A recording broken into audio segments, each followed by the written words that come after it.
ਧੰਨ ਵਾਹਿਗੁਰੂ ਸਾਹਿਬ ਜੀ।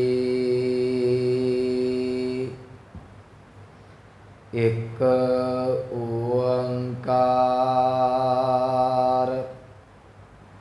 ਸਤਿਗੁਰ ਪ੍ਰਸਾਦ। ਆਸਾ श्री कबीर जियो के चौपदे एक तुके। सनक सनंद अंत नहीं पाया। वेद पढ़े पढ़ ब्रह्मे जन्म गवाया। हर का बिलोवना बिलोवो मेरे भाई। सहज बिलोवो जैसे तत न जाई। रहाओ तन कर मटुकी मन माहे बिलोई। इस मटुकी मह शब्द संजोई।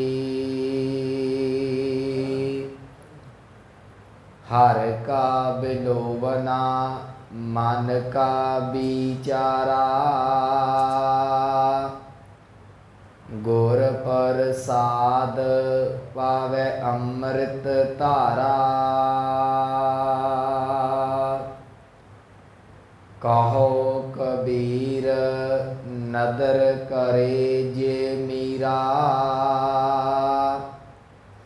राम नाम लग उतरे तीरा।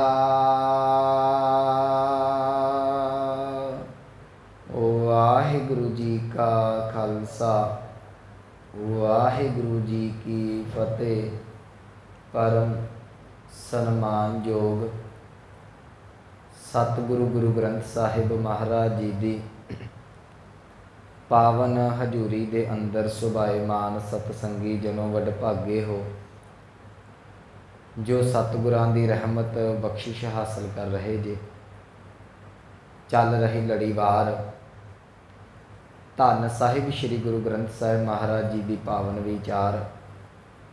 आप जी ने जो अमृत बचन सरवण किया है, ये भगत कबीर साहब जी की मुबारक रसना तो उचारण किया होया गुरु ग्रंथ साहब महाराज जी के आसा राग के अंदर 478 पावन अंग के उपर सुभाईमान है।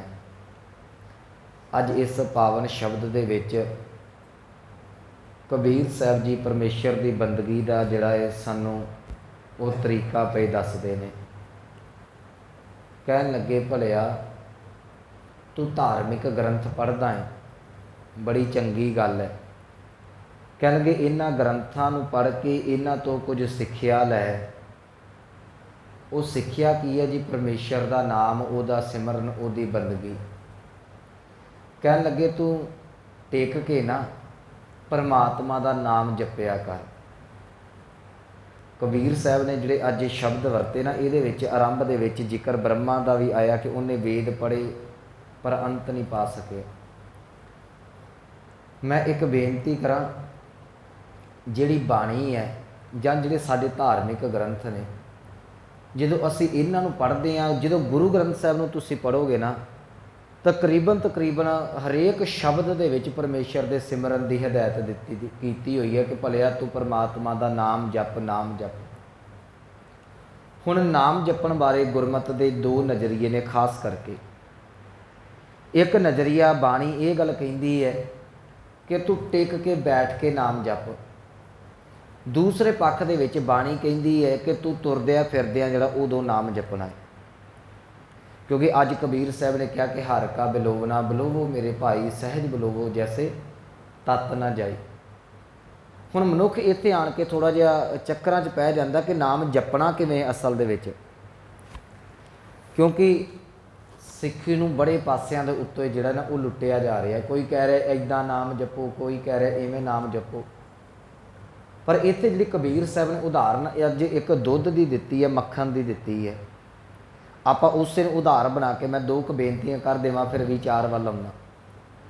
कबीर साहब कह लगे बिलोवना, बिलोवना का अर्थ हुंदा रिड़कना। जिवें बीबियां की करदियां ने कि दुध नूं रिड़कदियां ने ते उहदे विचों मक्खन निकलदा है। एक गल याद रखियो, मक्खन की उदों प्राप्ति हुंदी है जदों दुध नूं 8 घंटे 10 घंटे जाग ला के ठहरा दिता जाता है। मैं थोड़ी जी बेनती कर देना, असी दुध लिया, मलाई लाई, उन्होंने जाग ला दी, जाग शब्द वरतते हैं ना, खट्टा ला दिता, जाग ला के उस दुध नूं लाई हुई मलाई नूं जो एक थां दे उत्ते टिका दिता जाता। ये तो नहीं तुसी जाग ला के कभी भांडा इधर नूं भड़का लो, कभी इधर नूं। जदों दही जमाया जाता है, दही जमाउण तो पहलां जाग लाई जाती है, तो जाग ला के उन्होंने एक थां ते टिका दिता जाता है। टिकिया होया दुध ही दही बन सकता है। जो हिलदा रहेगा तो आप सियाणे बैठे जो, वो दही नहीं बनेगा, वो पूरा चक वधिया दही नहीं जम सकता। हुण साडी मुश्किल की है, असी जे तो किसी को कहीए कि भलिया तू नाम जपो, कहता मैं तुरदा फिरदा जपदा है। बाणी ने कहा उठत बैठत सोवत नाम, तो उठदे बैठदे नाम जप। पर एक गल याद रखियो, उठद्या बैठद्या की अवस्था उदों बनेगी जदों टिक के तुहाडे अंदर जाग लग के तुहानूं जिहड़ा सी तत्त प्राप्त हो गया।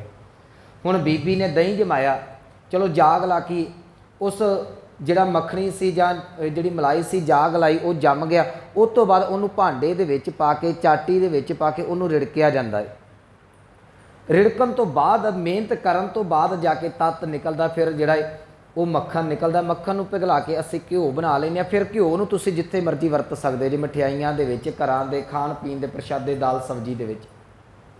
हुण ये गल कह दी जाती है, जे किसी को कहीए कि भलिया नाम जप, वो कहता मैं तुरद्या फिरद्या जपदा है। पर चलो जिन्ना कि मेरा अपना तजर्बा है, जिन्ना चिर तुसीं टिक के मन नूं इकागर करके नाम जप के अंदर नूं नहीं ना टिकाओगे, उन्ना चिर तुरिया फिरिया तुहाडा नाम जिहड़ा मन नहीं टिकदा।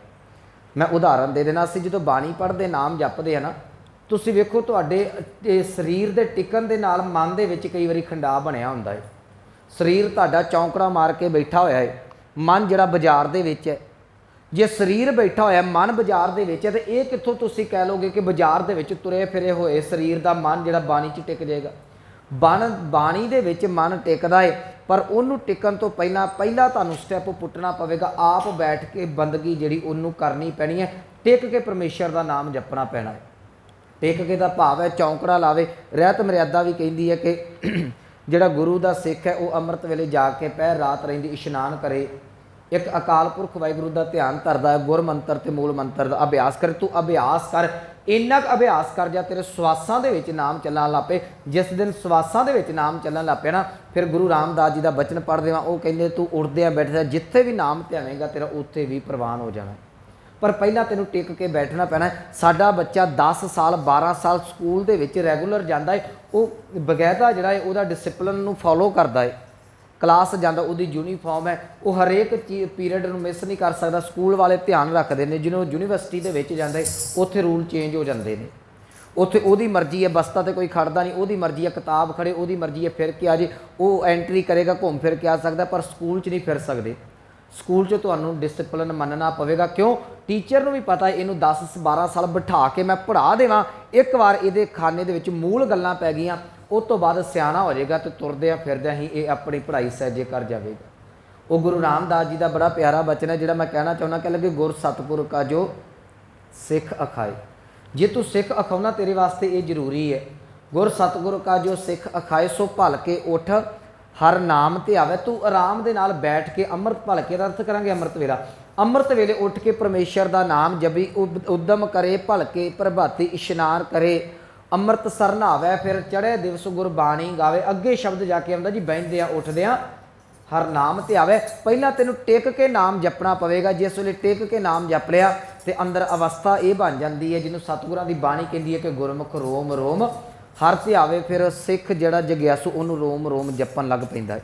जिस दिन तुसीं रोम रोम जपन लग पे ना, फिर तन जिहड़ा है वो तुहाडा किते फिजिकल वर्क करदा होवेगा, मन जिहड़ा नाम जपदा होवेगा, जिन्हों अमृत बाणी कहती है नामा कहत लोचना मुख ते नाम संभाल, हाथ पाँव कर काम सब चीत निरंजन नाल। पर चीत निरंजन नाल तां जुड़नी है जे तुसीं बह के मन नूं टका के ते उहनूं जाग ला लोगे।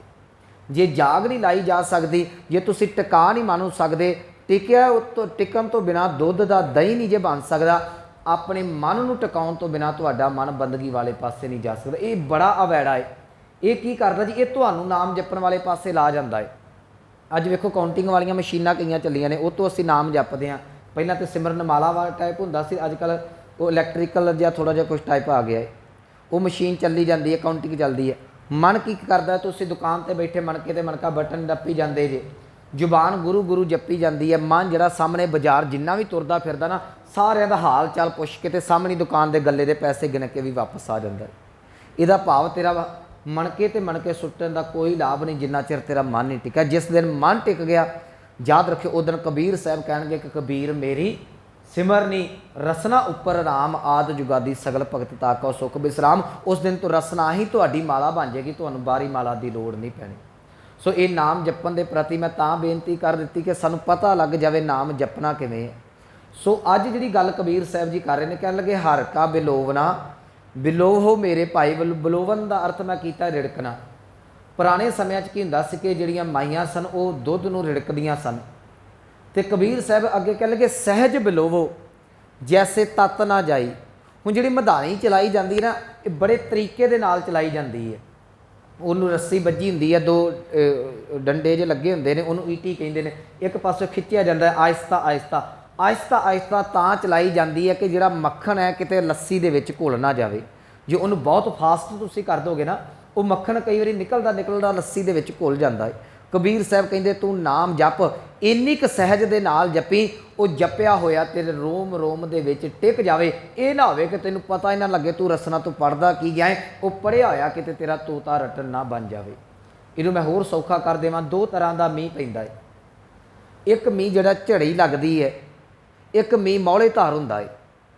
ਜਦੋਂ ਮੌਲੇ ਧਾਰ ਮੀਂਹ ਪੈਂਦਾ ਹੈ ਨਾ, ਉਦੋਂ ਸਾਨੂੰ ਕੋਈ ਬਹੁਤੀ ਫਿਕਰ ਨਹੀਂ ਹੁੰਦੀ। ਮੌਲੇ ਧਾਰ ਤੇਜ਼ ਬਾਰਿਸ਼ ਹੋਈ, ਮੀਂਹ ਪਿਆ, ਉਹਨੇ ਜਿਹੜਾ ਸੀ ਮੀਂਹ ਪੈ ਕੇ ਆਪਣਾ ਕੰਮ ਕਰਕੇ ਚਲਾ ਗਿਆ। ਤੁਸੀਂ ਜਾਓਗੇ, ਜੇ ਭਿੱਜ ਗਏ ਕਿਤੇ ਖਲੋਗੇ ਬਚ ਗਏ, ਨਹੀਂ ਤਾਂ ਭਿੱਜ ਗਏ, ਕੋਈ ਚੱਕਰ ਨਹੀਂ। ਪਰ ਜਿਹੜੀ ਝੜੀ ਲੱਗਦੀ ਹੈ, ਝੜੀ 2-2 4-4 ਦਿਨ 8-8 10-10 ਦਿਨਾਂ ਦੀ ਲੱਗਦੀ ਹੈ। ਝੜੀ ਲੱਗਦੀ ਹੈ। ਅਸੀਂ ਲੈਂਟਰ ਪਾਏ ਨੇ ਨਾ ਅੱਜ, ਤੇ ਝੜੀਆਂ ਦੇ ਵਿੱਚ ਲੈਂਟਰ ਵੀ ਸਿਮਣ ਲੱਗ ਪੈਂਦੇ ਜੀ, ਕਿਉਂਕਿ ਝੜੀ ਦੀਆਂ ਪਈਆਂ ਹੋਈਆਂ ਜਿਹੜੀਆਂ ਬੂੰਦਾਂ ਨੇ वो अंदर ही समा जांदियां ने। झड़ी का पानी कदी नहीं रुड़दा। जो गुरमुख कोई नाम जपदा है ना, वह जपिया होया अंदर इस तरीके दे नाल टिक जाता है, जिवें सौन के महीने की झड़ी लगी हुई, अंदर पानी रस जाता, जिवें सिम जाता है, अंदर टिक जाता है, समा जाता है। तुसीं झड़ी लगी है किते तुरे जाओ, ट्रैवल करते जाओ, मन चाहेगा इन्ना मीह नहीं, हथ पसारोगे ना बहुते गिले नहीं होगे, पर तुसीं तुरे जाओ, जांदे जांदे गुरोच हो जाओगे, ऐ कपड़ा भिज जाता है। तुसीं हौली हौली जपदे जाओ, रसना दे उत्ते गुरु गुरु गुरु गुरु जपदे जाओ। एक दिन जपदियां जिहड़ा तुहाडा मन नाम दे विच इन्ना क भेज हो जाएगा, तुहानूं पता नहीं लगेगा कि जिहड़ा मनुख दा मन है जां मेरा मन किहड़े वेले परमेश्वर दे नाम दे विच टिक गए। कबीर साहब कहंदे नाम जप ये बड़े सहज दा विषय है, ये बड़े प्रेम दा कोई भी विषय ना, उन्होंने सहज दे नाल ध्यान दे नाल करना पैंदा। बच्चे साडे पढ़दे ने, वो भी ध्यान दे नाल पढ़दे ने। तो जे एक दुनियावी पढ़ाई ध्यान दे नाल कीती जांदी है, तो गुरमत की पढ़ाई क्यों फास्ट कीती जांदी है? गुरमत नूं भी ध्यान दे नाल सहज दे नाल वेखिया जावे। अज कोई वीडियो प्ले कीती जांदी है ना, जिन्हों सानूं ना समझ लगे, उहदी स्पीड घटा लई जांदी है, भी उहनूं थोड़ा जिहा होर स्लो कर लो, पता लग जाए। तू बाणी पढ़, एक शब्द पढ़ भावें। साडी रूटीन है, असीं रोज़ सुखमनी साहब करना, नितनेम करना, बड़ी चंगी गल है, पर हो सकता तेरे को रोज़ सुखमनी साहब ना होवे। एक अष्टपदी पढ़, पर याद रखी एक पढ़ी हुई अष्टपदी तेरे रोम रोम दे वस जाए, तेन पता लग जाए तेन गुरु अर्जुन साहब कहिंदे की पए ने। तू जिंदगी दे 100 सहज पाठ ना कर, 10 ना कर, एक कर ला बेशक, पर एक कीता होया सहज पाठ तेरे 100 जन्म नूं सवार के रख देवे। इस तरीके दे नाल बाणी पढ़ी। तू मक्खन रिड़क, इस तरीके दे नाल रिड़क के लस्सी वक्री हो जाए, मक्खन वखरा हो जाए। मैनूं याद है जो वखरा हुंदा सी ते साडीआं मावां की करदियां सन, चाटी 'च हथ पाउणा, लस्सी थल्ले रह जानी, मक्खन कढ के भांडे दे विच पा लैना। जिस दिन अंदर सिमरन दे विच भिज जांदा है, परमात्मा दा नाम रूपी तत्त बाहर निकलदा है, उस दिन आत्मा परमात्मा दे विच अभेद हो जांदी है। इस शरीर दा भांडा इत्थे दा इत्थे रह जांदा है। सो ये अज दे पावन शब्द दा अंतरी भाव है।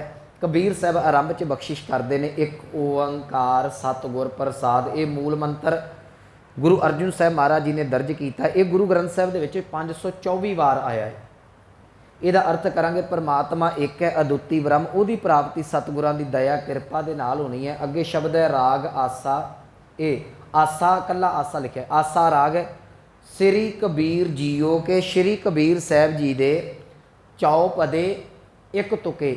ਇਹ ਸਤਿਗੁਰੂ ਜੀ ਇੱਥੇ ਇਹ ਹਿੰਟ ਦੇ ਰਹੇ ਨੇ ਗੁਰੂ ਅਰਜਨ ਸਾਹਿਬ ਕਿ ਜਿਹੜੇ ਗਾਂ ਸ਼ਬਦ ਆਉਣੇ ਨੇ ਨਾ, ਇਹ ਇੱਕ ਇੱਕ ਤੁਕੇ 4-4 ਪਦਿਆਂ ਵਾਲੀ ਬਾਣੀ ਜਿਹੜੀ ਆ ਕਬੀਰ ਸਾਹਿਬ ਦੇ, ਫਿਰ ਇੱਕ ਮੈਂ ਬੰਦ ਬਣਾ ਕੇ ਤੁਹਾਨੂੰ ਦੇ ਰਿਹਾ। ਇਸ ਤੋਂ ਪਹਿਲਾਂ ਜਿਹੜੀ ਸਮਾਪਤੀ ਹੋਈ ਸੀ ਉਹ 2 ਤੁਕੇ ਸੀ। ਕੱਲ ਜਦੋਂ ਆਪਾਂ ਸਮਾਪਤੀ ਕੀਤੀ ਨਾ, ਇਸ ਬੰਦੇ ਸਿਰ ਜ਼ੁਲਮ ਹੋਤ ਹੈ ਜਮ ਨਹੀਂ ਹਟਿਆ ਗੁਸਾਈ, ਉੱਥੇ ਗਿਣਤੀ ਸੀ 4, ਅੱਗੇ ਗਿਣਤੀ ਸੀ 9। 4 ਦਾ ਭਾਵ ਸੀ ਇਹ ਚੌਥਾ ਬੰਦ ਹੈ, 9 ਦਾ ਭਾਵ ਸੀ 2 ਤੁਕਿਆਂ ਵਾਲੇ ਬੰਦ ਦੇ 9 ਸ਼ਬਦ ਨੇ। ਅੱਗੇ ਸ਼ਬਦ ਸੀ ਪੰਜਾਬੀ 'ਚ ਲਿਖਿਆ 2 ਤੁਕੇ ਦੱਦੇ ਔਂਕੜ ਤੱਤੇ ਔਂਕੜ ਕੱਕੇ ਲਾ। ਇਹਦਾ ਮੈਂ ਉਚਾਰਨ ਨਹੀਂ ਸੀ ਕੀਤਾ, ਇਹਦਾ ਉਚਾਰਨ ਨਹੀਂ ਕੀਤਾ ਜਾਂਦਾ ਕਿਉਂਕਿ ਇਹ ਬਾਣੀ ਨਹੀਂ, ਇਹ ਸੰਕੇਤ ਹੈ। ਤੇ 2 ਤੁਕੇ ਦਾ ਭਾਵ ਸੀ ਇਹ 2 ਤੁਕਿਆਂ ਵਾਲੇ ਪਦੇ ਜਿਹੜੇ ਸਮਾਪਤ ਹੋ ਗਏ ਨੇ। ਅੱਜ ਸੰਕੇਤ ਨਾਲ ਸਤਿਗੁਰਾਂ ਨੇ ਆਰੰਭ 'ਚ ਦੇ ਦਿੱਤਾ, ਭਲਿਆ ਇੱਕ ਇੱਕ ਤੁਕਿਆਂ ਵਾਲੇ 4 ਪਦੇ ਜਿਹੜੇ ਸ਼ਬਦ ਤੇਰੇ ਆ ਰਹੇ ਨੇ। ਇੱਥੋਂ ਤੱਕ ਸੰਕੇਤ ਹੈ। ਅੱਗੇ ਚਲੀਏ, ਅੱਗੇ ਬਾਣੀ ਆਰੰਭ ਹੋ ਰਹੀ ਹੈ। ਕਹਿ ਲਗੇ ਸਨਕ ਸਨੰਦ ਅੰਤ ਨਹੀਂ ਪਾਇਆ। ਇਹ ਬ੍ਰਹਮਾ ਦੇ 4 ਪੁੱਤਰ ਨੇ, ਸਨਕ ਹੈ, ਸਨੰਦ ਹੈ, ਸਨਾਤਨ ਕੁਮਾਰ ਹੈ, ਤੇ ਇਹ ਜਿਹੜੇ ਇਹ ਚੌਥਾ ਮੈਨੂੰ ਨਾਮ ਭੁੱਲ ਗਿਆ। ਇਹ 4 ਪੁੱਤਰ ਨੇ, ਸਨਕ ਸਨੰਦ ਸਨਾਤਨ ਕੁਮਾਰ ਤੇ ਇੱਕ ਮੇਰੇ ਮਨ ਚੋਂ ਨਿਕਲ ਗਿਆ, ਇਹ 4 ਪੁੱਤਰ ਨੇ ਉਹਦੇ। ਤੇ ਇਹ ਕਬੀਰ ਸਾਹਿਬ ਜੀ ਕਹਿਣ ਲੱਗੇ ਇਹਨਾਂ 4 ਪੁੱਤਰਾਂ ਦੇ ਵਿੱਚੋਂ ਕਿਸੇ ਨੇ ਵੀ ਪਰਮਾਤਮਾ ਦਾ ਅੰਤ ਨਹੀਂ ਪਾਇਆ। ਅੱਗੇ ਕਹਿਣ ਲੱਗੇ ਵੇਦ ਪੜ੍ਹ ਬ੍ਰਹਮੇ ਜਨਮ ਗਵਾਇਆ। ਹੁਣ ਬ੍ਰਹਮਾ ਦੇ ਬਾਰੇ ਇਹ ਕਿਹਾ ਜਾਂਦਾ ਕਿ ਇਹਨੇ 4 ਵੇਦ ਜਿਹੜੇ ਨੇ ਰਚੇ ਹੋਏ ਨੇ, ਤੇ ਜੇ ਇਹਨੇ ਰਚੇ ਨੇ, ਇਹਨੇ ਸਟੱਡੀ ਵੀ ਕੀਤੇ ਨੇ, ਚੰਗੇ ਪੜ੍ਹੇ ਨੇ।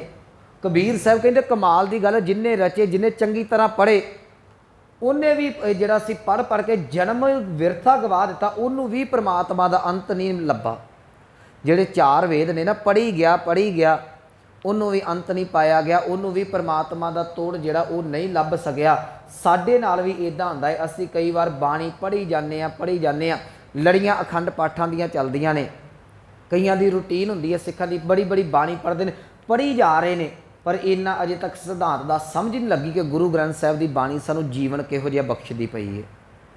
ਅੱਜ ਪੜ੍ਹਿਆ ਜਾ ਰਿਹਾ ਹੈ। ਅੱਜ ਇਹ ਨਹੀਂ ਅਸੀਂ ਕਹਿ ਸਕਦੇ ਹਾਂ ਪੁਰਾਣਾ ਸਮਾਂ ਸੀ, ਸਿੱਖ ਜੰਗਲਾਂ ਦੇ ਵਿੱਚ ਰਹਿੰਦੇ ਸਨ, ਘੋੜਿਆਂ ਦੀਆਂ ਕਾਠੀਆਂ 'ਚ ਰਹਿੰਦੇ ਸਨ, ਬਾਣੀ ਪੜ੍ਹਨ ਦਾ ਸਮਾਂ ਘੱਟ ਲੱਗਦਾ ਸੀ, ਪਰ ਜਦੋਂ ਬਾਣੀ ਪੜ੍ਹਦੇ ਸਨ ਉਨੀ ਕੁ ਪੜ੍ਹ ਕੇ ਉਹਨੂੰ ਜੀ ਲੈਂਦੇ ਸਨ। ਸਾਡੇ ਜੀਵਨ ਚੜ੍ਹਦੀ ਕਲਾ ਵਾਲੇ ਸਨ। ਅੱਜ ਬਾਣੀ ਪੜ੍ਹਨ ਦੀ ਕੋਈ ਕਮੀ ਨਹੀਂ ਸਾਡੇ ਕੋਲ। ਗੁਰਦੁਆਰਿਆਂ 'ਚ ਬਾਣੀ ਪੜ੍ਹੀ ਜਾ ਰਹੀ ਹੈ, ਸੋਸ਼ਲ ਮੀਡੀਆ 'ਤੇ ਬਹੁਤ ਐਪ ਪਈ ਹੈ ਸਾਡੇ ਕੋਲ ਰਿਟਨ ਦੇ ਵਿੱਚ, ਜਾਂ YouTube 'ਤੇ ਵੀਡੀਓ ਵੀ ਪਈਆਂ ਹੋਈਆਂ ਨੇ ਬਾਣੀ ਦੀ, ਅਸੀਂ ਪੜ੍ਹ ਸਕਦੇ ਹਾਂ। ਬੜਾ ਸੌਖਾ ਤਰੀਕਾ ਹੈ। ਅੱਜ ਪੜ੍ਹੀ ਜਾ ਰਹੀ ਹੈ, ਪਰ ਉਹਦਾ ਤੱਤ ਨਹੀਂ ਕੱਢਿਆ ਜਾ ਰਿਹਾ। ਬਾਣੀ ਸਾਨੂੰ ਕਹਿ ਕੀ ਰਹੀ ਹੈ, ਸਾਨੂੰ ਗੁਰੂ ਸਾਹਿਬ ਕਹਿ ਕੀ ਰਹੇ ਨੇ। ਅਸੀਂ ਬਾਣੀ ਗੁਰੂ ਸਾਹਿਬ ਦਾ ਪ੍ਰਕਾਸ਼ ਕੀਤਾ, ਗੁਟਕਾ ਸਾਹਿਬ ਖੋਲ੍ਹਿਆ, ਬਾਣੀ ਪੜ੍ਹੀ, ਬਾਣੀ ਪੜ੍ਹਨ ਲੱਗਿਆ ਮਨ ਸਾਡਾ ਬਦਲਿਆ, ਗੁਟਕਾ ਰੱਖਿਆ, ਮਨ ਫਿਰ ਉੱਥੇ ਦਾ ਉੱਥੇ ਰਹਿ ਗਿਆ। ਇਹ ਤਾਂ ਇੱਦਾਂ ਹੋਇਆ ਵੀ ਮੀਂਹ ਪਿਆ, ਤੁਸੀਂ ਰੇਨਕੋਟ ਪਾ ਕੇ ਆ ਗਏ, ਜਦੋਂ ਮੀਂਹ ਨਹੀਂ ਸੀ ਪਿਆ ਉਦੋਂ ਵੀ ਸੁੱਕੇ, ਜੇ ਮੀਂਹ ਪੈ ਗਿਆ ਤਾਂ ਵੀ ਸੁੱਕੇ ਦੇ ਸੁੱਕੇ ਰਹਿ ਗਏ। ਬਾਣੀ ਪੜ੍ਹੀ, ਪਰ ਬਾਣੀ ਪੜ੍ਹਨ ਦੇ ਨਾਲ ਸਾਡੇ ਕੋਲ ਪਰਮਾਤਮਾ ਦੇ ਬਾਰੇ ਕੋਈ ਅਸੀਂ ਗੁਰੂ ਨਾਲ ਗੱਲ ਨਾ ਕਰ ਸਕੇ, ਕਿਉਂਕਿ ਬਾਣੀ ਨੂੰ ਅਸੀਂ ਇਹ ਇੰਨਾ ਕੁ ਡਰਾਵਣਾ ਪੇਸ਼ ਕਰ ਦਿੱਤਾ ਨਾ। ਅੱਜ ਕਿਸੇ ਕੋਈ ਪੁੱਛਦਾ ਨਾ ਬਾਣੀ ਪੜ੍ਹ, ਉਹ ਵਿਚਾਰਾ ਇੰਨਾ ਕੁ ਕੰਬੀ ਜਾਂਦਾ ਹੈ ਕਿ ਪਤਾ ਨਹੀਂ ਅੱਗੋਂ ਕਿਹੜੀ ਗੋਲੀ ਨਿਕਲ ਆਉਣੀ ਹੈ। ਮੈਂ ਬੜੀ ਵਾਰੀ ਬੇਨਤੀ ਕਰਦਾ ਨਾ, ਇੱਕ ਬਾਪ ਦੀ ਗੋਦ ਦੇ ਵਿੱਚ ਬੈਠੇ ਹੋਏ ਬੱਚੇ ਨੂੰ ਕਿਸੇ ਦਾ ਡਰ ਨਹੀਂ ਰਹਿੰਦਾ, ਤੈਨੂੰ ਗੁਰੂ ਦੀ ਗੋਦ 'ਚ ਬੈਠੇ ਹੋਏ ਨੂੰ ਕਿਹਦਾ ਡਰ ਰਹਿੰਦਾ। 3 ਤਰੀਕਿਆਂ ਨਾਲ ਵੈਸੇ ਬਾਣੀ ਪੜ੍ਹੀ ਜਾਂਦੀ ਹੈ, ਮੈਂ ਬੇਨਤੀ ਕਰਦੇ ਹਾਂ। ਇੱਕ ਤਰੀਕਾ ਹੈ ਜੀ ਵਿਆਕਰਨ ਮੁਤਾਬਕ, ਜਿਵੇਂ ਚਲੋ ਆਪਣਾ ਜਿਹੜਾ ਵਿਸ਼ਾ ਚੱਲਦਾ, ਮੈਂ ਵਿਆਕਰਨ ਨੂੰ ਲੈ ਕੇ ਥੋੜ੍ਹਾ ਜਿਹਾ ਚੱਲਦਾ। ਵਿਆਕਰਨ ਦੇ ਨਾਲ ਤੁਸੀਂ ਬਾਣੀ ਪੜ੍ਹ ਸਕਦੇ ਜੇ, ਕਿੱਥੇ ਕਿਹੜੇ ਸ਼ਬਦ ਦਾ ਕਿਵੇਂ ਉਚਾਰਨ ਹੋਣਾ, ਇਹ ਵਿਆਕਰਨ ਦੱਸਦੀ ਹੈ। ਦੂਸਰਾ ਤਰੀਕਾ ਸਾਡਾ ਸੰਪਰਦਾਈ, ਜੋ ਸਾਡੇ ਸੰਤ ਮਹਾਂਪੁਰਸ਼ ਚੱਲਦੇ ਆ ਰਹੇ ਨੇ, ਸੀਨਾ ਬਸੀਨਾ ਜਾਂ ਟਕਸਾਲਾਂ ਚੱਲਦੀਆਂ ਆ ਰਹੀਆਂ ਨੇ, ਜਾਂ ਡੇਰੇ ਚੱਲਦੇ ਆ ਰਹੇ ਨੇ। ਤੀਸਰਾ ਤਰੀਕਾ ਹੈ ਭਾਵਨਾ ਦੇ ਨਾਲ। ਉਹਦੇ ਵਿੱਚ ਇਹ ਮੈਟਰ ਨਹੀਂ ਕਰਦਾ ਕਿ ਤੁਸੀਂ ਵਿਆਕਰਨ ਨਿਯਮ ਲਾ ਰਹੇ ਜੇ, ਉਹਦੇ 'ਚ ਇਹ ਮੈਟਰ ਨਹੀਂ ਕਰਦਾ ਤੁਸੀਂ ਕਿਸੇ ਮਹਾਂਪੁਰਖ ਦੇ ਕੋਲੋਂ, ਕਿਸੇ ਸੰਸਥਾ ਦੇ ਕੋਲੋਂ ਪੜ੍ਹੇ ਜੇ, ਉੱਥੇ ਤੁਹਾਡੀ ਭਾਵਨਾ ਕੰਮ ਕਰਦੀ ਹੈ। ਭਾਵਨਾ ਦੇ ਨਾਲ ਤੁਸੀਂ ਜਿੰਨੀ ਵੀ ਬਾਣੀ ਪੜ੍ਹੋਗੇ, ਭਾਵਨਾ 'ਚ ਇਹ ਗੱਲ ਹੋ ਸਕਦੀ ਹੈ ਕਿਤੇ ਕੋਈ ਸ਼ਬਦ ਪੜ੍ਹਨਾ ਛੁੱਟ ਗਿਆ ਹੋਵੇ, ਕੋਈ ਸਿਹਾਰੀ ਬਿਆਰੀ ਦਾ ਉਚਾਰਨ ਛੁੱਟ ਗਿਆ ਹੋਵੇ, ਪਰ ਭਾਵਨਾ ਸ਼ੁੱਧ ਹੋਵੇ ਤੇ ਪੜ੍ਹੀ ਹੋਈ ਬਾਣੀ ਵੀ ਪ੍ਰਵਾਨ ਹੋ ਜਾਂਦੀ ਜੇ ਭਾਵਨਾ ਸ਼ੁੱਧ ਨਾ ਹੋਈ ਤੇ ਪਾਠ ਜਿੰਨਾ ਮਰਜ਼ੀ ਸ਼ੁੱਧ ਕਰ ਲਓ, ਉਹ ਵੀ ਕਈ ਵਾਰੀ ਪ੍ਰਮਾਤਮਾ ਦੀ ਦਰਗਾਹ 'ਚ ਪ੍ਰਵਾਨ ਨਹੀਂ ਹੁੰਦਾ। ਜਿਹਨੂੰ ਗੁਰੂ ਨਾਨਕ ਸਾਹਿਬ ਦਾ ਸ਼ਲੋਕ ਅਸੀਂ ਵਾਚਿਆ ਸੀ, ਆਸਾ ਦੀ ਵਾਰ 'ਚ ਕੇ ਪੜ੍ਹ ਗੱਡੀ ਲੱਦੀ ਹੈ, ਪੜ੍ਹੀ ਜਾ ਤੂੰ ਜਿੰਨਾ ਪੜ੍ਹੀ ਜਾਣਾ। ਅੱਜ ਪੜ੍ਹਨ ਇਹੋ ਜਿਹੇ ਲੋਕ ਮੈਂ ਦੇਖੇ ਨੇ, ਪੂਰੇ ਦਾ ਪੂਰਾ ਗੁਰੂ ਗ੍ਰੰਥ ਸਾਹਿਬ ਯਾਦ ਹੈ ਜ਼ੁਬਾਨੀ, ਬੜੀ ਚੰਗੀ ਗੱਲ ਹੈ। ਅੱਜ ਵੀ ਇਹੋ ਜਿਹੇ ਨੇ ਭਾਈ ਕਾਨ ਸਿੰਘ ਨਾਭਾ ਦੇ ਪਿਤਾ ਜੀ, ਉਹਨਾਂ ਨੂੰ ਉਹ ਪੂਰਾ ਗੁਰੂ ਗ੍ਰੰਥ ਸਾਹਿਬ ਯਾਦ ਹੁੰਦਾ ਸੀ, ਉਹਨਾਂ ਦਾ ਜੀਵਨ ਅਲੱਗ ਸੀ। ਪਰ ਅੱਜ ਵੀ ਕੁਝ ਗੁਰਮੁਖ ਪਿਆਰੇ ਨੇ ਜਿਨ੍ਹਾਂ ਨੂੰ ਪੂਰੇ ਦਾ ਪੂਰਾ ਗੁਰੂ ਗ੍ਰੰਥ ਸਾਹਿਬ ਯਾਦ ਹੈ। ਪਰ ਯਾਦ ਹੋਣਾ ਇਹ ਕੋਈ ਗੁਰਮੁਖਤਾਈ ਦਾ ਪੂਰਨ ਤੌਰ 'ਤੇ ਸਰਟੀਫਿਕੇਟ ਨਹੀਂ। ਯਾਦ ਹੋਣਾ ਇੱਕ ਵੱਖਰੀ ਗੱਲ ਹੈ, ਸਾਨੂੰ ਬਾਣੀ ਯਾਦ ਕਰਨੀ ਪੈਂਦੀ ਹੈ, ਰਾਗੀਆਂ ਨੂੰ ਬਾਣੀ ਯਾਦ ਕਰਨੀ ਪੈਂਦੀ ਹੈ। ਪਰ ਸਤਿਗੁਰੂ ਅੱਜ ਕਹਿ ਰਹੇ ਨੇ ਭਲਿਆ ਬ੍ਰਹਮਾ ਨੂੰ ਵੀ ਯਾਦ ਸਨ, ਉਹਨੇ ਵੀ ਪੜ੍ਹਿਆ, ਪਰ ਉਹਨੇ ਜਨਮ ਗਵਾ ਲਿਆ। ਕਿਉਂ ਜਨਮ ਗਵਾਇਆ? ਉਹਦਾ ਅਸੀਂ ਜੀਵਨ ਪੜ੍ਹਦੇ ਹਾਂ, ਜਿਹੋ ਜਿਹੇ ਉਹ ਜੀਵਨ ਦੇ ਵਿੱਚ ਗਲਤੀਆਂ ਕਰ ਬੈਠਾ। ਇੰਨਾ ਕੁਝ ਪੜ੍ਹਨ ਤੋਂ ਬਾਅਦ ਵੀ ਉਹ ਆਪਣੇ ਜੀਵਨ ਨੂੰ ਸਹੀ ਦਿਸ਼ਾ ਵੱਲ ਨਾ ਖੜ ਸਕਿਆ। ਜੇ ਤੂੰ ਬਾਣੀ ਪੜ੍ਹ ਕੇ ਆਪਣੇ ਜੀਵਨ ਨੂੰ ਸਹੀ ਦਿਸ਼ਾ ਵੱਲ ਨਾ ਖੜ ਸਕਿਆ, ਪੜ੍ਹਨ ਦਾ ਤੇਰਾ ਵੀ ਕੋਈ ਲਾਭ ਨਹੀਂ ਹੋਣਾ। ਸਨਕ ਸਨੰਦ ਅੰਤ ਨਹੀਂ ਪਾਇਆ, ਕਹਿਣ ਲੱਗੇ ਇਹ ਬ੍ਰਹਮਾ ਦੇ 4 ਪੁੱਤਰਾਂ ਨੇ ਪਰਮਾਤਮਾ ਦਾ ਜਿਹੜਾ ਇਹ ਅੰਤ ਨਹੀਂ ਪਾਇਆ। ਉਹ ਵੀ ਕੋਸ਼ਿਸ਼ ਕਰਦੇ ਰਹੇ।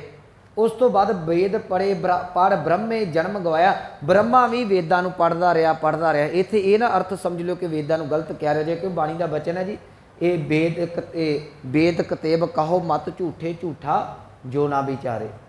ਵੇਦਾਂ ਨੂੰ ਕਤੇਬਾਂ ਨੂੰ ਮਾੜਾ ਨਹੀਂ ਬੋਲਣਾ।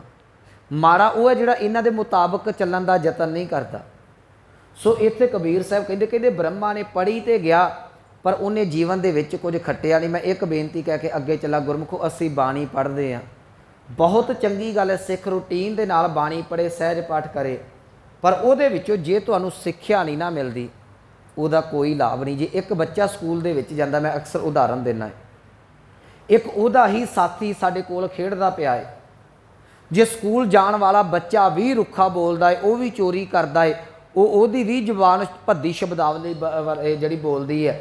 ਇੱਕ ਅਨਪੜ੍ਹ ਬੱਚਾ ਉਹ ਵੀ ਚੋਰੀ ਕਰਦਾ, ਉਹ ਵੀ ਗਲਤ ਹਰਕਤਾਂ ਕਰਦਾ, ਉਹਦੀ ਵੀ ਭੱਦੀ ਸ਼ਬਦਾਵਲੀ ਹੈ। ਮੈਨੂੰ ਦੱਸੋ ਫਿਰ ਦੋਵੇਂ ਬੱਚਿਆਂ 'ਚ ਫਰਕ ਕੀ ਹੋਇਆ? ਉਹਦੇ ਸਕੂਲ ਜਾਣ ਦਾ ਤੇ ਉਹਦੇ ਘਰ ਰਹਿਣ ਦਾ ਕੀ ਫਰਕ ਹੋਇਆ? ਸਾਡਾ ਗੁਰੂ ਕੋਲ ਆਉਣ ਦਾ ਤੇ ਜਿਹੜੇ ਕਲੱਬਾਂ ਦੇ ਵਿੱਚ ਲੋਕ ਜਾਂਦੇ ਨੇ, ਜੇ ਸਾਡਾ ਜੀਵਨ ਵੀ ਨਰਕਾਂ ਦੇ ਵਿੱਚ ਪਿਆ ਹੈ, ਉਹਨਾਂ ਦਾ ਵੀ ਜੀਵਨ ਨਰਕਾਂ ਦੇ ਵਿੱਚ ਪਿਆ, ਫਿਰ ਸਾਡਾ ਇੱਥੇ ਆਉਣ ਦਾ ਲਾਭ ਕੀ ਹੋਇਆ? ਇਹ ਸਾਨੂੰ ਸੋਚਣਾ ਪਵੇਗਾ ਨਾ। ਬੱਚਾ ਜਾ ਰਿਹਾ, ਉਹ ਸਾਨੂੰ ਆਊਟਪੁੱਟ ਨਹੀਂ ਕੁਛ ਵੀ ਮਿਲ ਰਹੀ। ਮਨ ਆਖੇਗਾ ਜਾਂ ਤੇ ਬੱਚਾ ਨਹੀਂ ਪੜ੍ਹਦਾ ਜਾਂ ਟੀਚਰ ਵਿੱਚ ਨੁਕਸ ਹੈ।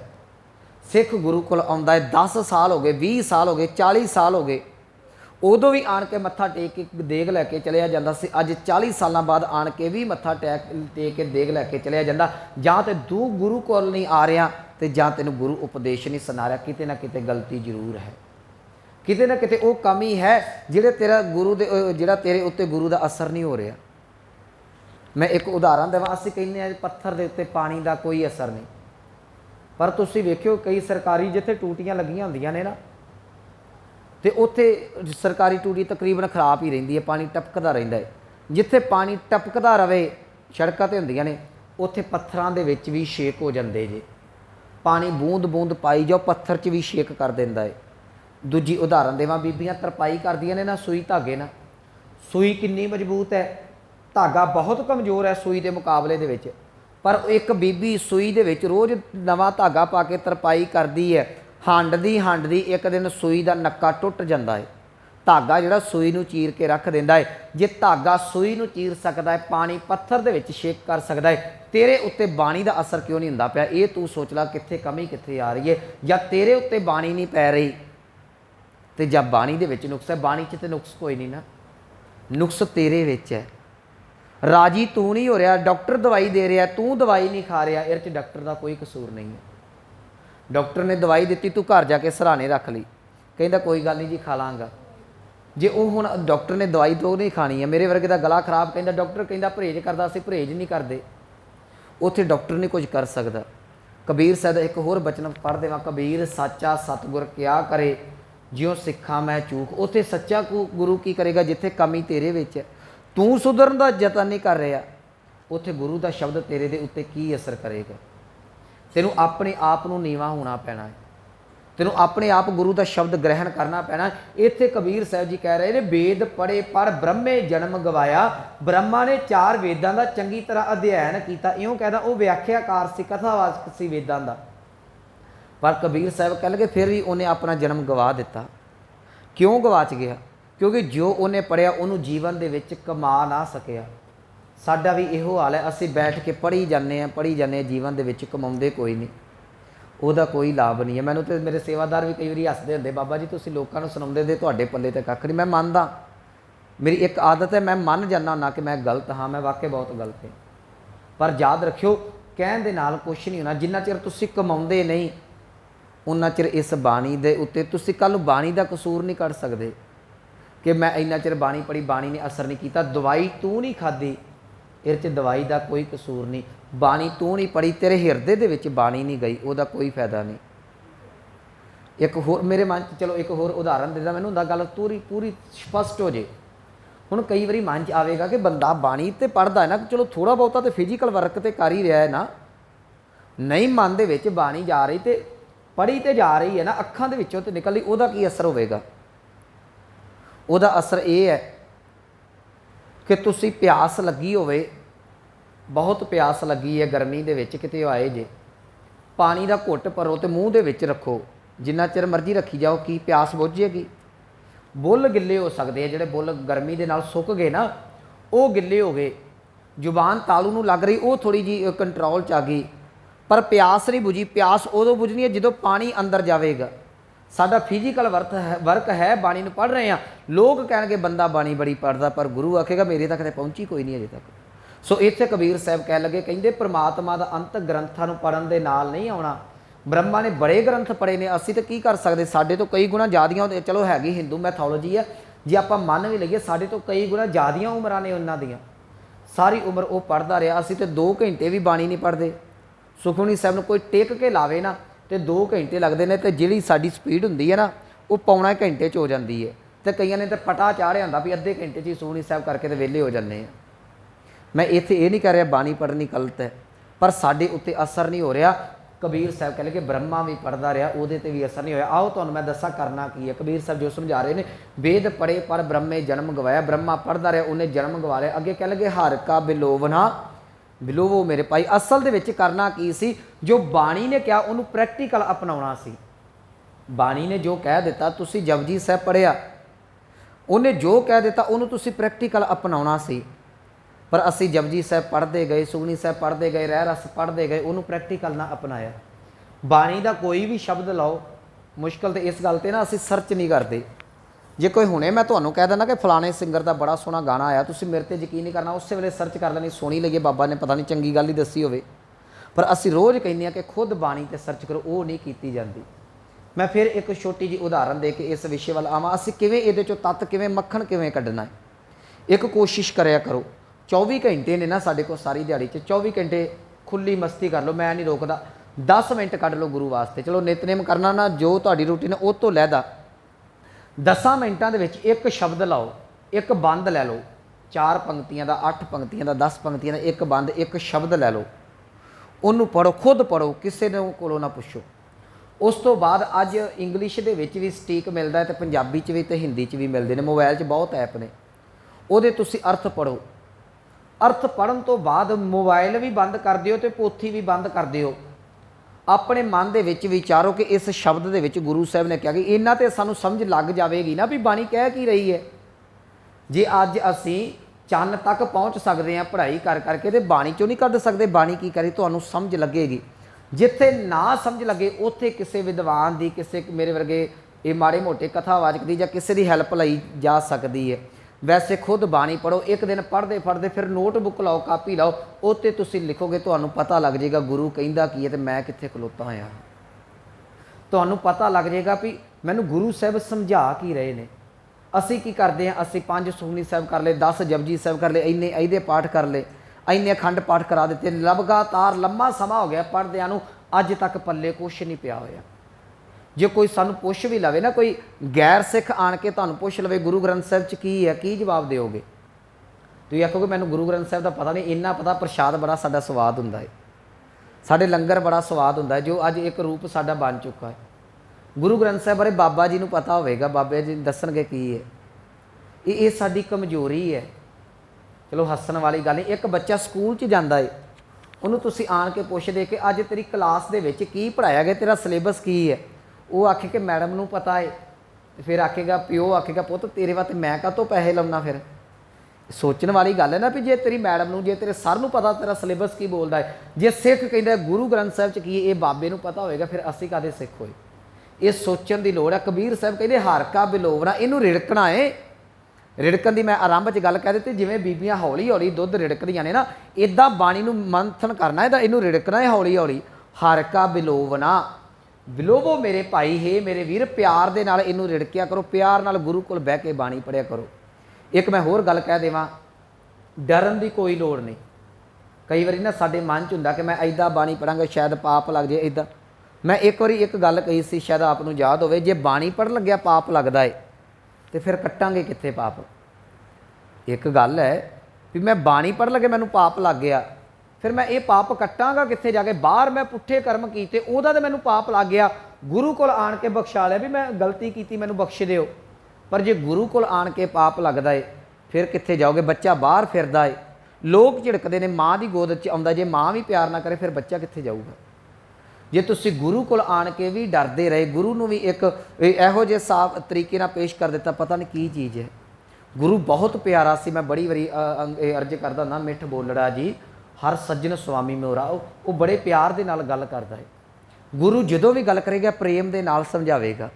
ਇੱਕ ਬਾਪ ਆਪਣੇ ਧੀ ਪੁੱਤ ਨੂੰ ਬੜੇ ਪਿਆਰ ਨਾਲ ਸਮਝਾਉਂਦਾ, ਬੇਟਾ ਦੁਨੀਆ 'ਚ ਇੱਦਾਂ ਵਿਚਰਨਾ। ਗੁਰੂ ਵੀ ਪਿਆਰ ਦੇ ਨਾਲ ਸਮਝਾਉਂਦਾ ਹੈ।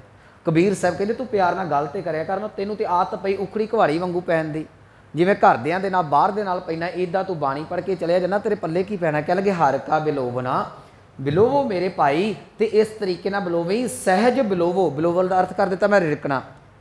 ਹੌਲੀ ਹੌਲੀ ਰਿੜਕੀ ਜੈਸੇ ਤੱਤ ਨਾ ਜਾਏ, ਕਿਉਂਕਿ ਜੇ ਇੱਕ ਬੀਬੀ ਮਧਾਣੀ ਤੇਜ਼ ਮਾਰਨ ਲੱਗ ਪਏ, ਨਿਕਲਦਾ ਹੋਇਆ ਮੱਖਣ ਲੱਸੀ ਦੇ ਵਿੱਚ ਮਿਕਸ ਹੋ ਜਾਂਦਾ, ਨਾ ਲੱਸੀ ਹੱਥ ਲੱਗਦੀ ਹੈ ਨਾ ਮੱਖਣ ਹੱਥ ਲੱਗਦਾ ਹੈ। ਜੇ ਤੇਰੇ ਕੋਲ ਬੰਦਗੀ ਨਾ ਹੋਈ, ਜੇ ਤੈਨੂੰ ਸਮਝ ਬਾਣੀ ਦੀ ਨਾ ਕੁਛ ਵੀ ਲੱਗੀ, ਤੇ ਯਾਦ ਰੱਖੀ ਤੇਰਾ ਸਮਾਂ ਵੀ ਅਜਾਈ ਜਾਏਗਾ ਤੇ ਪੜ੍ਹਿਆ ਹੋਇਆ ਪਾਠ ਵੀ ਤੇਰਾ ਅਜਾਈ ਚਲਿਆ ਜਾਏਗਾ, ਪੱਲੇ ਕੁਛ ਨਹੀਂ ਪੈਣਾ। ਇਸ ਕਰਕੇ ਸਹਿਜ ਬਿਲੋਵੋ, ਟੇਕ ਕੇ ਆਰਾਮ ਦੇ ਨਾਲ ਇਹ ਬੈਠ ਕੇ ਬਾਣੀ ਪੜ੍ਹੀ, ਸਹਿਜ ਬਿਲੋਵੋ ਜੈਸੇ ਤੱਤ ਨਾ ਜਾਈ। ਵੇਖੀ ਕਿਤੇ ਤੱਤ ਗਵਾਚ ਨਾ ਜਾਵੇ। ਤੱਤ ਦਾ ਅਰਥ ਹੁੰਦਾ ਅਸਲੀਅਤ, ਅਸਲੀਅਤ ਉਹ ਗਵਾਚ ਨਾ ਜਾਵੇ। ਰਹਾਓ ਕਹਿ ਲਗੇ ਹੁਣ ਰਿੜਕਣਾ ਕਿੱਦਾਂ ਹੈ?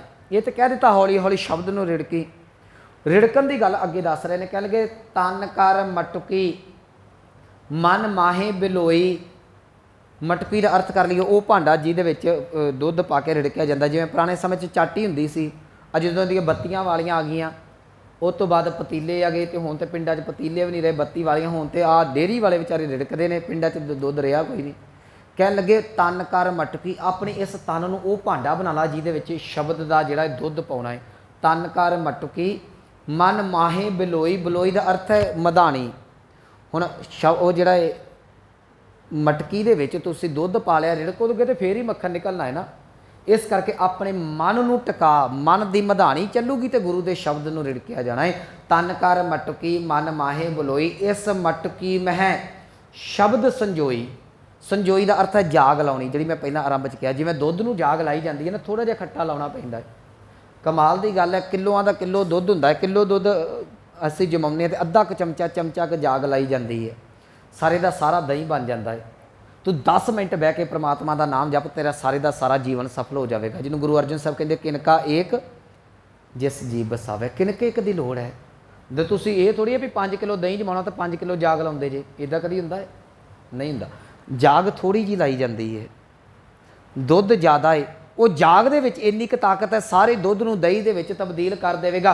ਗੁਰੂ ਦੇ ਸ਼ਬਦ ਦੇ ਵਿੱਚ ਇੰਨੀ ਕੁ ਤਾਕਤ ਹੈ, ਤੇਰੇ ਸਮੁੱਚੇ ਜੀਵਨ ਨੂੰ ਤਬਦੀਲ ਕਰ ਦੇਵੇਗੀ। ਇੱਕ ਵਾਰ ਟਿਕ ਕੇ ਥੋੜ੍ਹਾ ਜਿਹਾ ਪੜ੍ਹ ਲਾ। ਮੈਂ ਪੰਕਤੀ ਪੜ੍ਹ ਦੇਵਾਂ। ਕਹਿਣ ਲੱਗੇ ਕਿ ਭਲਿਆ ਉਹ ਇਸ ਹਿਸਾਬ ਦੇ ਨਾਲ, ਜੇ ਕਿਨਕਾ ਵੀ ਟਿਕ ਗਿਆ, ਕਿਨਕਾ ਏਕ ਜਿਸ ਜੀਵ ਬਸਾਵੇ ਤਾਂ ਕਿ ਮਹਿਮਾ ਗਣੀ ਨਾ ਆਵੇ, ਕਿਨਕਾ ਵੀ ਤੇਰਾ ਪਾਰ ਉਤਾਰਾ ਕਰ ਦੇਵੇਗਾ। ਇੱਥੇ ਕਬੀਰ ਸਾਹਿਬ ਕਹਿਣ ਲੱਗੇ ਇਸ ਮਟਕੀ ਮਾਹੇ ਸ਼ਬਦ ਸੰਜੋਈ। ਗੁਰੂ ਦੇ ਸ਼ਬਦ ਦੀ ਜਾਗ ਲਾ ਤੇ ਤਨ ਦੇ ਵਿੱਚ ਰਹਿ ਕੇ ਮਨ ਦੇ ਨਾਲ ਗੁਰੂ ਗੁਰੂ ਜਪਿਆ ਕਰ।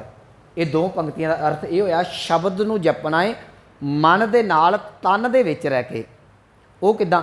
ਤਨ ਦੇ ਨਾਲ ਬੋਲਾਂਗੇ, ਇੱਥੇ ਤਨ ਵਰਤਿਆ ਗਿਆ, ਮਨ ਟਿਕਾਵਾਂਗੇ ਤੇ ਬੋਲਣਾ ਗੁਰੂ ਦਾ ਸ਼ਬਦ ਹੈ। ਤਿੰਨੇ ਚੀਜ਼ਾਂ ਇਕੱਠੀਆਂ ਹੋ ਗਈਆਂ ਨਾ। ਜਾਗ ਲਾਈ ਉਹ ਵੀ ਇਕੱਠਾ ਹੋ ਗਿਆ, ਇਹ ਮਟਕੀ ਵੀ ਹੋ ਗਈ, ਮਧਾਣੀ ਵੀ ਹੋ ਗਈ। ਕਹਿਣ ਲੱਗੇ ਇਸ ਤਰੀਕੇ ਦੇ ਨਾਲ ਸ਼ਬਦ ਸੰਜੋਈ ਬਣਾਵੀਂ। ਹਰ ਕਾ ਬਿਲੋਵਨਾ ਮਨ ਕਾ ਵਿਚਾਰਾ। ਹੁਣ ਇਹ ਰਿੜਕਣਾ ਕੀ ਹੈ? ਜਾਗ ਲਾ ਦਿੱਤੀ, ਕਹਿ ਲੱਗੇ ਰਿੜਕਣਾ ਕੀ ਹੈ? ਵਿਚਾਰਾ। ਕਹਿੰਦੇ ਹਰ ਕਾ ਬਿਲੋਵਨਾ, ਪ੍ਰਮਾਤਮਾ ਦੇ ਨਾਮ ਨੂੰ ਰਿੜਕਣ ਤੋਂ ਭਾਵ ਕਬੀਰ ਸਾਹਿਬ ਕਹਿੰਦੇ ਮਨ ਕਾ ਵਿਚਾਰਾ, ਤੇਰੇ ਮਨ ਦੇ ਵਿੱਚ ਗੁਰੂ ਦੇ ਸ਼ਬਦ ਦੀ ਵਿਚਾਰ ਚੱਲਦੀ ਹੋਵੇ। ਇਹ ਨਾ ਹੋਵੇ ਕਿ ਗੁਰੂ ਦਾ ਸ਼ਬਦ ਕਹਿ ਕੀ ਰਿਹਾ ਤੈਨੂੰ ਸਮਝ ਹੀ ਨਾ ਲੱਗੇ। ਚਲੋ ਜੇ ਕਿਸੇ, ਮੈਨੂੰ ਉਮੀਦ ਹੋ ਸਕਦਾ 2-4 ਬੀਬੀਆਂ ਨੇ ਕਿਤੇ ਰਿੜਕਿਆ ਹੋਵੇ ਦੁੱਧ, ਜਦੋਂ ਰਿੜਕਦੇ ਜੇ ਨਾ ਤੇ ਹੌਲੀ ਹੌਲੀ ਫਿਰ ਭਾਰਾ ਹੋਣ ਲੱਗ ਪੈਂਦੀ ਹੈ, ਮਧਾਣੀ ਭਾਰੀ ਹੋ ਜਾਂਦੀ ਹੈ ਤੇ ਬਾਹਾਂ ਵੀ ਫੁੱਲਦੀਆਂ ਨੇ, ਮਿਹਨਤ ਵੱਧ ਲੱਗਦੀ ਹੈ ਨਾ। जे वो भारा होंदा तो बीबी नूं पता लग जाता भी ये भारा होंदा जा रहा है तो मक्खन निकलता आ रहा है। ज्यों ज्यों तुसीं शब्द का अभ्यास करते जाओगे ना, अभ्यास करदिया करदिया गुरु के शब्द की विचार ज्यों ज्यों समझ पैंदी गई ना, तुहाडा मन बाणी दे नाल भारा होंदा गया। इउं कहदा कि बाणी दे विच मन गिझदा गया, तुसीं समझ लो कि मक्खन दे लागे पहुँच चुके जे।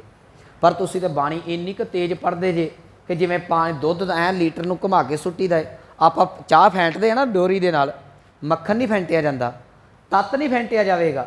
तुसीं बाणी नूं ऐ लगातार पढ़ सकदे। जिस दिन शब्द अंदर टिक गया, ਇਹੋ ਇਹੋ ਜਿਹੇ ਗੁਰਮੁਖ ਵੀ ਨੇ कि एक शब्द पढ़ के ਉੱਥੇ ਦੇ ਉੱਥੇ ਟਿਕੇ ਰਹਿੰਦੇ ਨੇ, ਗਾਂ ਤੁਰਿਆ नहीं जाता, उर चों ही रस निकलना शुरू हो जाता है। कबीर साहब कह लगे हर का बिलोवना, परमात्मा का शब्द रिड़कन का भाव यह है, ये मन का विचारा तेरे मन दे विच गुरु दे विचार टिक जान। जो गुरु साहब ने शब्द दे विच किया है उहदी तैनूं समझ लग जावे। गुर प्रसाद पावै अमृत धारा। अमृत धारा का अर्थ करांगे नाम का वो तत्त, वो असलीयत परमेश्वर के अमृत रूपी जिहड़ी तेरे हिरदे चों प्रगट होवेगी। मिलेगी किवें? गुर प्रसाद, गुरु की कृपा दे नाल। जदों तू रिड़केगा उहनूं प्राप्त कर लेगा। अखीर ते कह लगे कहो कबीर नदर करे जे मीरा। ये मीरा शब्द जी फारसी का है। फारसी दे विच इहदा अर्थ बनेगा बादशाह।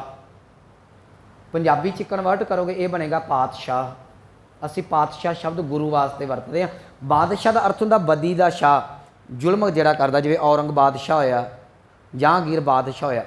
पातशाह अर्थ होंदा जिहड़ा पत का शाह होवे, जिहड़ा इज्जतां ढकदा होवे, उहनूं असी गुरु घर दे विच सज्जन सच्चा पातशाह शब्द वरतते हैं। गुरु साहब दे नाल पातशाह शब्द लाउने। इत्थे मीरां दा अर्थ करांगे पातशाह। कह लगे जे किते तेरे नदर, ये नदर भी शब्द फारसी का है। नरदा का अर्थ है कृपा, रहमत, गुरु ग्रेज। जे तेरे उत्ते गुरु की कृपा होगी ना, कह लगे कहो कबीर नदर करे जे मीरा, राम नाम लग उतरे तीरा। तीरा का अर्थ करांगे पारला कंडा। कहते फिर इस भवजल नूं पार करके तू परले पासे जाके गुरु के चरणों च लग जाएगा। क्यों? जे गुरु तेरे ते कृपा कर देवेगा। कहो कबीर नदर करे जे मीरा, राम नाम लग उतरे तीरा। करना तू भवजल नूं पार है। सहायता जिहड़ी तैनूं जिहड़ी गुरु के शब्द की लैनी पैनी है। जप प्राप्त तू मक्खन करना है, पर जाग तेनों दही की लानी पैनी है। जाग लाउन तो बिना दही नहीं जे जमदा, रिड़किया नहीं जे जाता। मन नूं टकाउण तो बिना, गुरु के शब्द नूं पकड़न तो बिना परमात्मा की असलीयत नूं नहीं फड़िया जाना। एक दिन इहो जी अवस्था हो जाती है, शब्द के अखरी अर्थ इत्थे रह जाते हैं, अंदर जाके नाम का रस टिक जाता है। जिवें अंब पक्का होवे ना, अंबां दी बहार है, जिन्हों ना तुसीं तोड़ो ना, वो लगा होया अंब ही एक दिन थल्लों फट के ते रस चोण लग पैंदा, छिलका उत्ते रह जाता है, रस चो के आ जाता है। इनू होर सौखा करके समाप्ति करा। शहद है, मक्खियां ने शहद इकट्ठा किया, किसान आया उन्हें थल्ले धुआं लाया, मक्खियां उठ गई, छज्जा उत्ते रह गया, शहद चो के थल्ले आ गया। तू अभ्यास करेगा, शरीर इत्थे रह गया, अखरी अर्थ इत्थे रह गए, शब्द जिहड़े भाषा के वो इत्थे रह गए। नाम का रस जिहड़ा सी तेरे हिरदे च आण के टिक गया। वो कदों टिकना? जदों गुरु कृपा करदा है ते कहण लगे राम नाम लग उतरे तीरा, भवजल तो पार हो जाएगा गुरु के शब्द का लड़ पकड़ के। सो इसी पावन शब्द के विचार समुचा तत्त भाव है। जदों तू नाम जपना है ना, सहज दे विच बह के जपिया करो। तो मैं बेनती करा, बाणी कदी काली दे विच नहीं पढ़नी। जे तुहानूं छेती है ना, भी मान लो हुण जब पंगा तो इत्थे जाना, तो असीं सारियां ड्यूटियां 9 बजे पहुँचना, तो 7 बजे आप उठते हैं। बाणी फिर वो ना तो जपजी साहब होंदा, ना तैयार हो। तुसीं तैयार होके चले जाओ, कोई गल नहीं, किते भार नहीं डिगदा। आके बाणी पढ़ लिओ, जां तो मासा पहला उठ के पढ़ लो, या बाद पढ़ लो। पर जदों भी पढ़नी है, सहज दे नाल पढ़ी हुई ही बाणी जिहड़ी सफल होवेगी। इन्नियां बेनतियां प्रवान होईयां, भुल्लां गलतियां दी खिमा। आओ पावन पंक्तियां दा जाप सरवण करके समाप्ति करिए। कहो कबीर नदर करे जे मीरा, राम नाम लग उतरे तीरा। वाहिगुरु जी का खालसा, वाहिगुरु जी की फतेह।